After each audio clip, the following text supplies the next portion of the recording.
룻기서 1장 1절로 14절 말씀을 가지고 우리가 함께 생각할 설교 제목은 여호와께서 양식을 주셨다 함을 듣고입니다. 사랑하는 여러분, 여러분 혹시 드라마를 좋아하십니까? 저는 드라마를 즐겨보는 편은 아니지만 제 개인적으로 기억에 남아있는 드라마들이 몇 편 있습니다. 예전에 2004년도라고 검색을 해보니까 나오던데요, 파리의 연인이라는 드라마가 있었습니다. 제가 중고등부 아이들에게는 이 드라마 이야기를 아마 못할 겁니다. 그때 애들이 태어나기도 전일 수 있으니까요. 그렇지만 이제 우리 성도님들께는 제가 이 드라마 얘기를 좀 할 수 있겠습니다. 인기가 어마어마한 드라마였습니다. 애기야 가자, 이 안에 너 있다, 이런 대사들도 엄청나게 유행을 했던 드라마였습니다. 십수년이 지났는데 지금도 TV를 틀어보면 이 유행어 대사들이 간간히 들리기도 하더라고요. 그때 저는 고등학생이었습니다. 그때는 미성년자도 보호자가 없이 찜질방에서 잠을 잘 수 있었습니다. 그래서 주일 저녁에 교회 형 누나들과 함께 그 찜질방에서 파리의 연인 마지막 회를 봤던 기억이 납니다. 그날 찜질방에 있던 사람들 전부 다 TV 앞에 모여서 그 드라마를 봤던 기억이 제 머릿속에 있습니다. 그 드라마의 큰 줄거리는 전형적인 신데렐라 스토리였습니다. 어려운 형편이지만 씩씩하고 꿋꿋한 여자 주인공이 부유하고 힘있는 재벌 2세의 남자 주인공을 만나서 함께 사랑에 빠지고 여인의 인생이 역전되는 그런 이야기였습니다. 중간에 삼각관계도 있고 갈등들도 있고 했지만 어쨌든 큰 뼈대는 이 신데렐라 스토리의 드라마였습니다.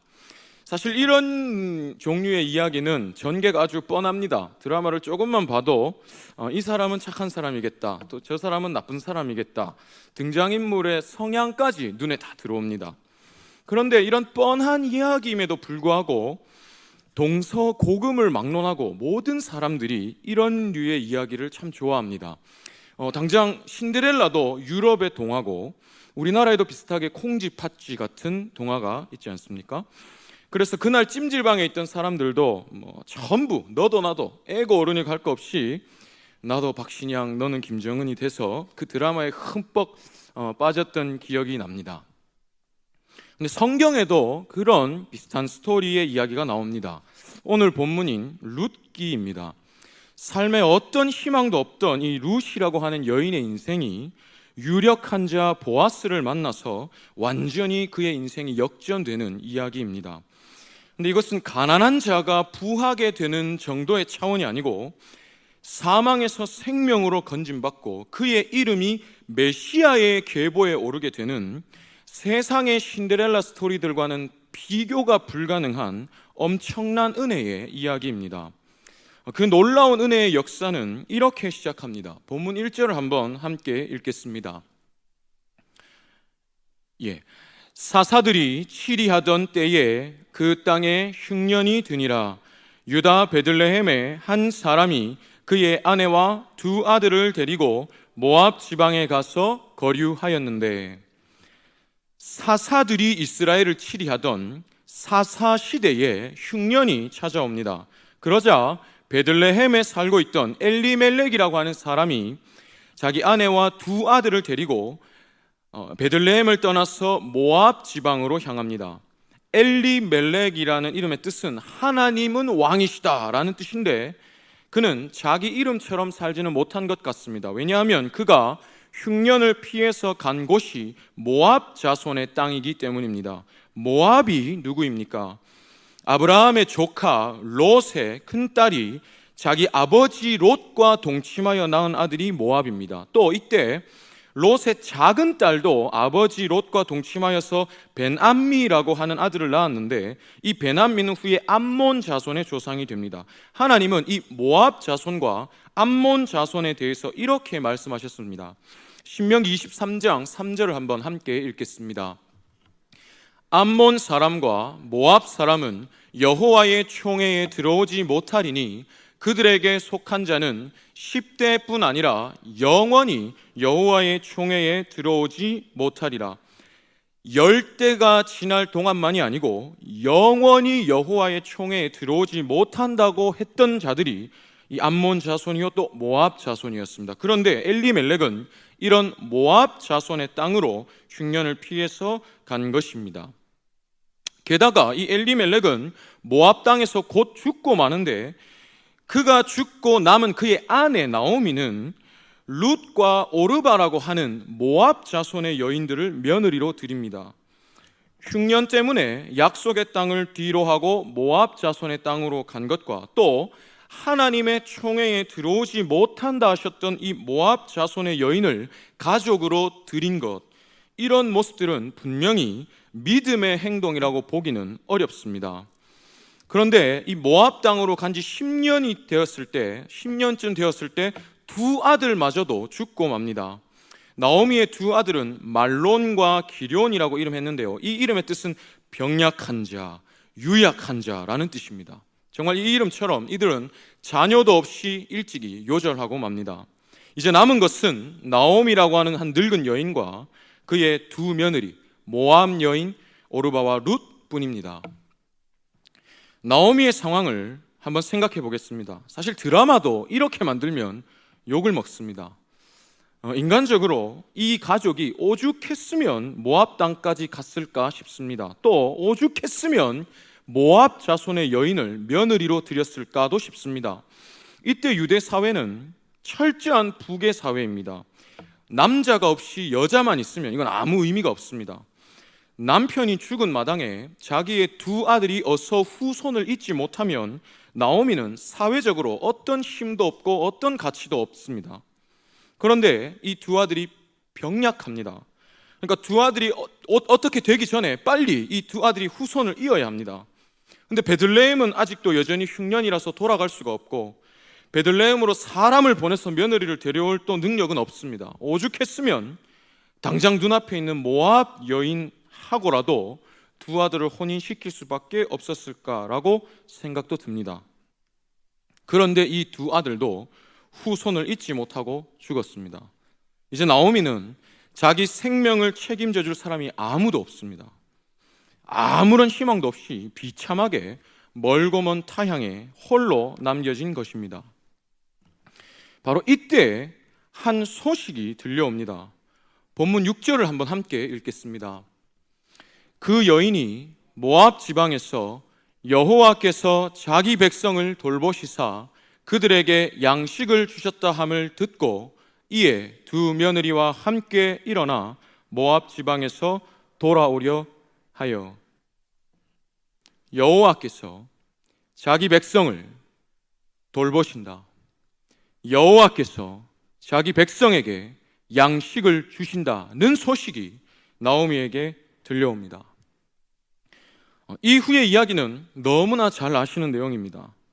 흉년이 끝났다는 소식을 들은 나오미가 베들레헴으로 돌아가기로 결단하고 두 며느리에게 작별을 구합니다. 오르바는 자기 민족에게로 돌아갔지만 룻은 어머니의 백성이 나의 백성, 어머니의 하나님이 나의 하나님이 되시리니 하면서 나오미를 따라서 베들레헴으로 갑니다. 또 그곳에서 룻은 유력자 보아스를 만납니다. 나오미는 룻에게 어떻게 행할지를 하나하나 가르쳐주고 룻은 나오미가 가르쳐주는 대로 합니다. 마침내 룻은 보아스와 혼인하고 기업을 이을 아들도 얻게 됩니다. 이 아들이 바로 후에 다윗의 조부, 다윗의 할아버지가 되는 오벳입니다. 영원히 하나님의 총회에 들어오지 못하리라 하셨던 그 모압 출신의 여인이 메시아의 계보에 다윗의 증조모로 이름을 올리게 된 것입니다. 실로 엄청난 역전의 은혜가 아닐 수 없습니다. 그런데 이것은 사실 엄밀히 말하면 룻만이 아니고 나오미의 역전이고, 더 정확하게 이야기하면 나오미로 상징되는 이스라엘 백성, 하나님의 백성 전체의 역전입니다. 룻기의 시작과 끝에는 이 룻기 전체가 가지는 의미를 담는 고백들이 나옵니다. 이 두 고백은 서로 짝을 이루면서 하나님의 마음, 하나님의 백성들을 향한 하나님의 마음을 보여줍니다. 룻기의 시작에 처음 나오는 고백은 이것입니다. 룻기 1장 20절에서 21절을 한번 함께 읽겠습니다. 나오미가 그들에게 이르되 나를 나옴이라 부르지 말고 나를 마라라 부르라. 이는 전능자가 나를 심히 괴롭게 하셨음이니라. 내가 풍족하게 나갔더니 여호와께서 내게 피어 돌아오게 하셨느니라. 여호와께서 나를 징벌하셨고 전능자가 나를 괴롭게 하셨거늘 너희가 어찌 나를 나옴이라 부르느냐 하니라. 나오미가 룻과 함께 베들레헴으로 돌아왔을 때 베들레헴 사람들이 이가 정말 나오미냐라고 말했습니다. 그것을 듣고 나오미가 그 베들레헴 백성들에게 나를 더 이상 나오미라 부르지 말고 마라라 부르라고 말합니다. 나오미는 나의 기쁨이란 뜻이고 마라는 고통, 괴로움이란 뜻입니다. 나오미의 말은 하나님, 전능자 하나님께서 나를 징벌하시고 내 모든 것을 거두어 가시고 내 인생을 괴롭게만 하셨거늘 어찌 내가 나옴일 수 있겠냐? 어찌 내가 그분의 기쁨일 수 있겠냐? 나는 마라라, 고통이라, 괴로움일 뿐이다 라는 것입니다. 이러한 고백으로 시작됐던 룻기 그 마지막에서 나오는 고백은 이것입니다. 룻기 4장 13절에서 15절을 한번 함께 읽겠습니다. 이에 보아스가 룻을 맞이하여 아내로 삼고 그에게 들어갔더니 여호와께서 그에게 임신하게 하심으로 그가 아들을 낳은지라. 여인들이 나오미에게 이르되 찬송할지로다. 여호와께서 오늘 내게 기업 물을 자가 없게 하지 아니하셨도다. 이 아이의 이름이 이스라엘 중에 유명하게 되기를 원하노라. 이는 내 생명의 회복자이며 내 노년의 복량자라. 곧 너를 사랑하며 7 아들보다 귀한 내 며느리가 낳은 자로다 하니라. 나오미의 인생이 완전히 역전되었습니다. 마라의 인생, 고통과 괴로움뿐이던 인생이 나오미의 인생, 기쁨의 인생으로 역전된 것입니다. 나아가서 이것은 나오미만의 또한 역전이 아니요 다윗의 계보로 있게 되는 나오미의 가문의 역전이고 또 메시아의 계보가 계속해서 이어지게 되는 하나님의 백성 전체의 역전입니다. 그런데 여러분, 이 모든 역전, 나오미의 역전, 나오미의 가문의 역전, 하나님의 백성 전체의 역전이 시작된 그 출발점이 무엇이었습니까? 본문 6절을 다시 한번 읽겠습니다. 그 여인이 모압 지방에서 여호와께서 자기 백성을 돌보시사 그들에게 양식을 주셨다 함을 듣고 이에 2 며느리와 함께 일어나 모압 지방에서 돌아오려 하여. 역전의 은혜가 시작된 출발점은 나오미에게 소식이 들린 것입니다.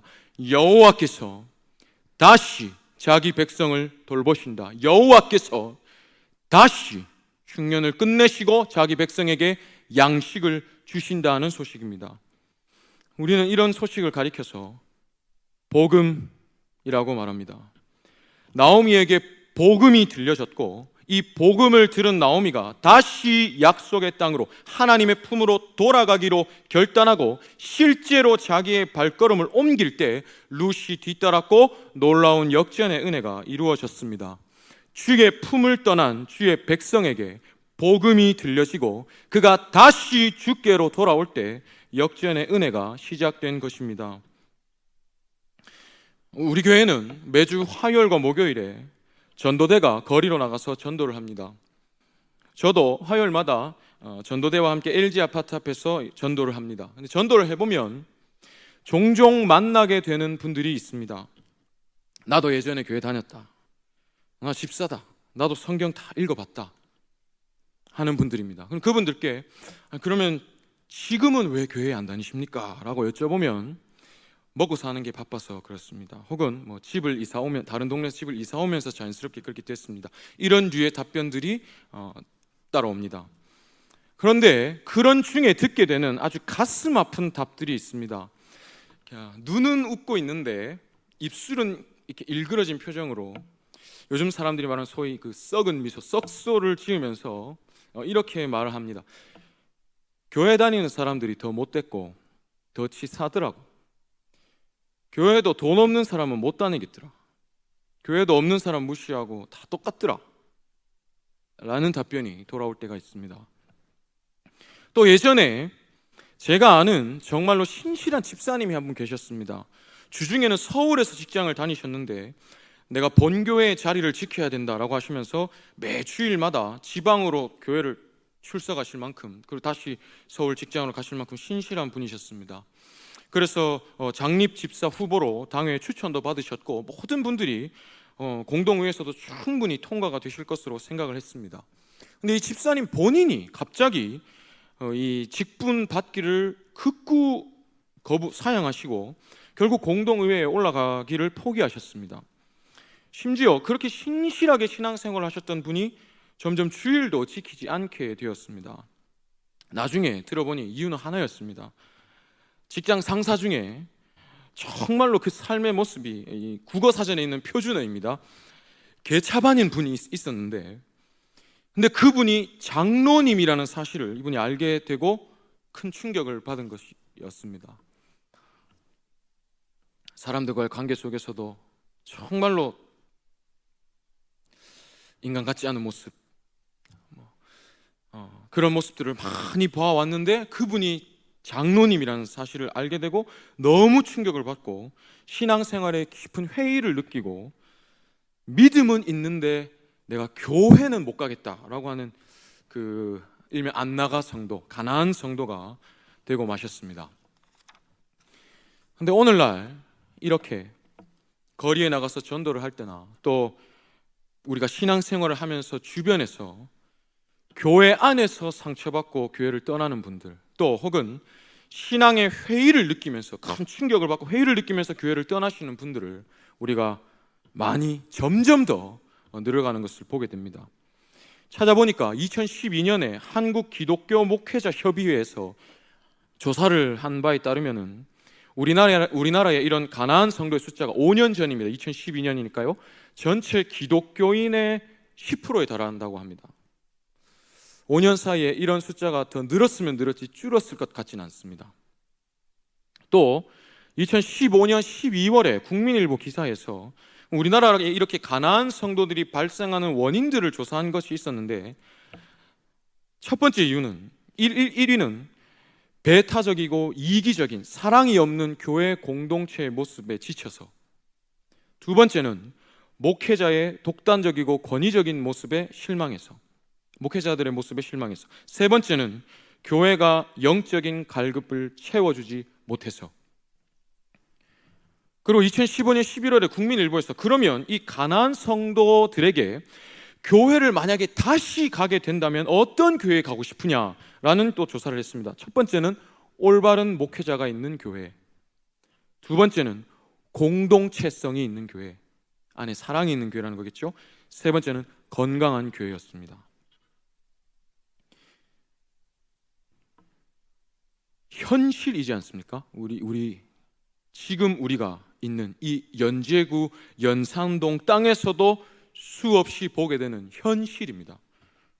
이 현실의 원인을 곰곰이 생각해 볼 때 그들이 왜 충격을 받았고 왜 교회를 떠났고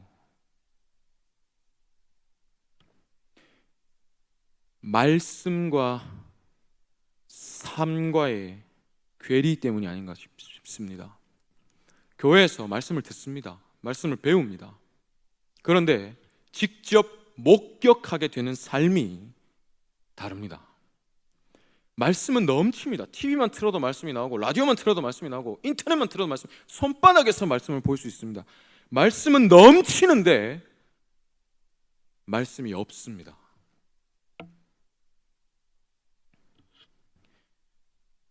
분명히 이 가나안 성도들, 오늘날 한국 교회의 전체 인구의 10% 이상이 될 이 가나안 성도들 가운데도 분명히 하나님이 택하신 백성들이 있습니다.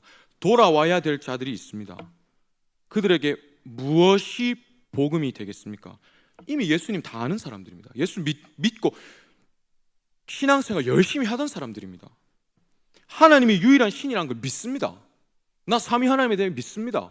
근데 교회를 안 갑니다. 이들이 주의 품으로 다시 돌아오게 할 그 소식, 무엇이 이들에게 복음이 될 수 있겠습니까? 룻기를 한번 생각해 볼 수 있다고 생각합니다. 룻기 맨 처음에 이 사건이 사사 시대에 일어났었다는 사실을 밝히고 있는 것은 절대 우연이 아닙니다. 성경은 이 사사들이 치리하던 사사 시대를 한 문장으로 이렇게 요약합니다. 사사기 맨 마지막 21장에서 25절 너무 잘 아시는 말씀입니다. 한번 함께 읽겠습니다.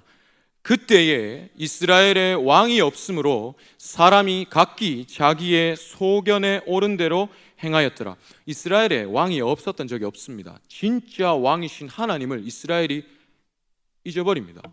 그리고 이 왕이신 하나님의 뜻이 아니라 내 마음을 기준으로 삼고 내 마음이 원하는 대로 삽니다. 하나님의 백성이 하나님을 버린 시대, 하나님이 그들을 돌보지 않으신 것이 아니라 하나님의 백성이 스스로 하나님의 돌보심을 버렸던 시대가 바로 사사 시대입니다. 엘리 대제사장의 눈이 어두워지고 홈리와 비느하스 제사장들까지 하나님의 제사를 멸시하던 어둠의 시대가 바로 사사 시대였습니다. 그런데 이 사사 시대의 진짜 무서움은, 정말 어두움은 사무엘상 3장 1절에서 볼 수 있습니다. 사무엘상 3장 1절을 한번 함께 읽겠습니다. 아이 사무엘이 엘리 앞에서 여호와를 섬길 때에는 여호와의 말씀이 희귀하여 이상이 흔히 보이지 않았더라. 여호와의 말씀이 하여진 것이 사사 시대의 진짜 무서움이요 두려움이었습니다. 하나님의 백성이 하나님을 버리고 하나님의 뜻을 버렸던 결과로 하나님이 당신의 말씀을 더 이상 주지 않으셨던,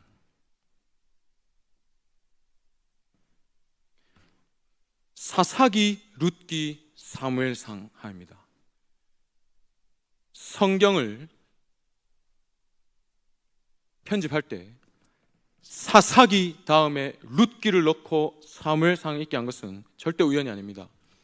그 어둠의 시대 사사기를 끝내고 이제 다윗의 계보, 메시아의 계보를 계속해서 이어가실 그 왕정 시대를 열어가는 그 중간에 그 사사 시대에 있었던 한 에피소드 룻기를 넣은 것은 하나님의 뜻입니다. 내가 내 백성을 다시 돌보기 시작하는데, 내가 내 백성에게 다시 양식을 주기 시작하는데, 그것은 네 입이 먹고 사는 육신의 양식 그런 수준이 아니야. 내가 다시 말씀을 주노라. 어떻게 알 수 있을까요? 사사 시대에 이스라엘이 끊임없이 하나님을 버렸습니다. 하나님을 버립니다. 하나님이 심판하십니다. 그러면 심판을 받고 이스라엘이 고통 가운데 회개합니다. 회개를 들으신 하나님은 또 마음을 돌이키셔서 그들을 사사를 통해서 구원해 주십니다. 사사를 통해서 구원을 받고 평안이 찾아오면 또 하나님을 버립니다. 다시 심판하면 반복입니다. 근데 이 하나님께서 그 때때마다 세우셔서 사용하셨던 이 사사는 사실 군사적인 지도자였습니다. 그래서 사사들의 면면을 보면 그들에게도 부족함이 많습니다. 사사들이 하는 일은 이스라엘 백성을 노략하고 압제하는 그 이방 민족을 전쟁의 지도자로 앞장서서 물리치는 것이었습니다. 그런데 최후의 사사요, 왕정 시대를 열어가는 사무엘은 다릅니다. 사무엘은 말씀의 사사입니다. 말씀이 희귀하였던 그 시절에 대제사장조차도 눈이 어두웠던 그때 그 대제사장의 집에서 하나님이 하나님의 백성을 다시 돌보시고 역전시키시는 그 역사를 이루어갈 사무엘을 준비하셨는데, 사무엘이 한 일은 이것입니다. 사무엘상 7장 5절에서 11절을 한번 함께 읽겠습니다. 사무엘상 7장 5절에서 11절은 조금 길지만 함께 읽겠습니다. 사무엘이 이르되 온 이스라엘은 미스바로 모이라. 내가 너희를 위하여 여호와께 기도하리라 하매 미스바에 모여 물을 길어 여호와 앞에 붓고 그날 종일 금식하고 거기에서 이르되 우리가 여호와께 범죄하였나이다 하니라. 사무엘이 미스바에서 이스라엘 자손을 다스리니라. 이스라엘 자손이 미스바에 모였다 함을 블레셋 사람들이 듣고 그들의 방백들이 이스라엘을 치러 올라온지라.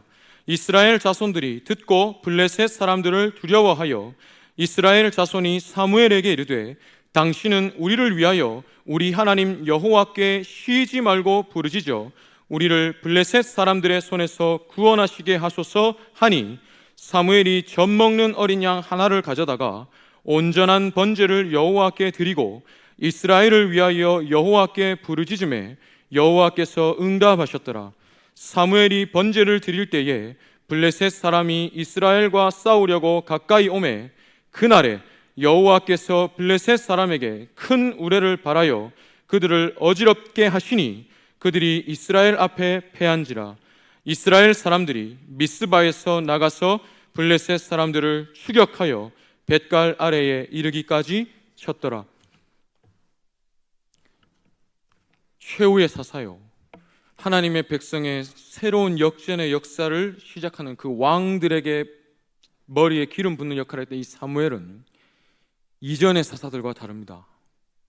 이스라엘 백성으로 하여금 여호와께로 돌아오게 하는 그의 말씀이 다시 들려지기 시작함을 알리는 사사입니다.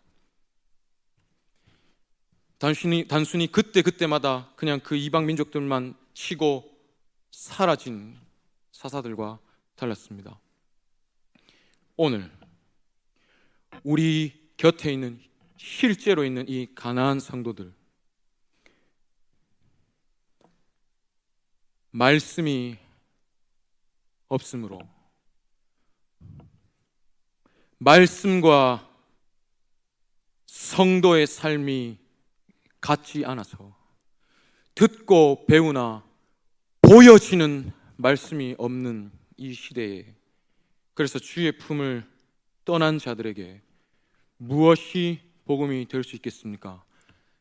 여호와께서 다시 말씀을 주신다. 우리가 다시 말씀을 살아내노라. 우리의 삶으로 주의 말씀을 보이노라.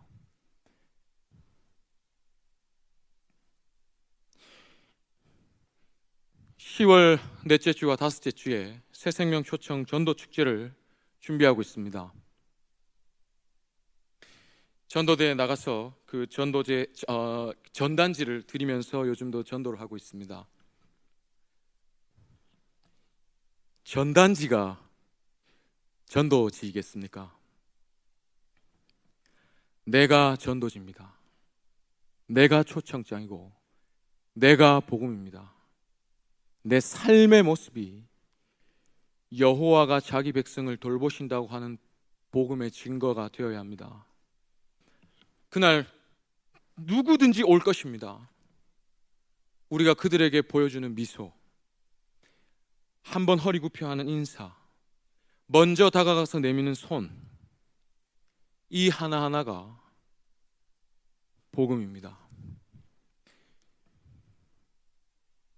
실제로 보여주는 주의 말씀이 이곳에 있음을 나타내는 우리의 삶이 복음입니다. 마지막으로 이것만 생각하고 마치겠습니다. 나오미가 여호와께서 자기 백성을 돌보신다, 자기 백성에게 양식을 주신다는 소식을 어디에서 들었습니까? 모압 땅에서 들었습니다. 누구에게로부터 이 소식을 들었을까요? 베들레헴 사람이 와서 전해줬겠습니까? 나는 모압 자손의 땅에 살고 있는데, 세상 가운데 살고 있는데 그 소식이 들려옵니다. 우리 안에 다시 주의 말씀이 살아지면 세상이 압니다. 하나님이 알게 하십니다. 하나님이 우리 대한교회를 있게 하신 이 연제구 연산동 땅이 저 대한교회에 다시 하나님의 말씀이 공급되고 있음을 압니다. 세상 가운데서도 소식을 듣고 돌아오게 되어 있습니다.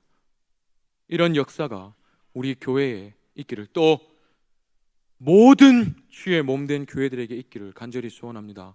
그래서 정말로 주께서 애타게 찾으시는 그 택하신 백성들 돌아오게 하는, 주께 기쁨을 올려드리는 이 시대에 주의 몸된 교회들이 하나라도 더 있기를 간절히 기도합니다. 구원선의 역할을 잘 감당하는 주의 말씀이, 주께서 당신의 백성들을 돌보신다는 사실을 삶으로 나타내 보이는 저와 여러분 모두가 되시기를 간절히 기도합니다.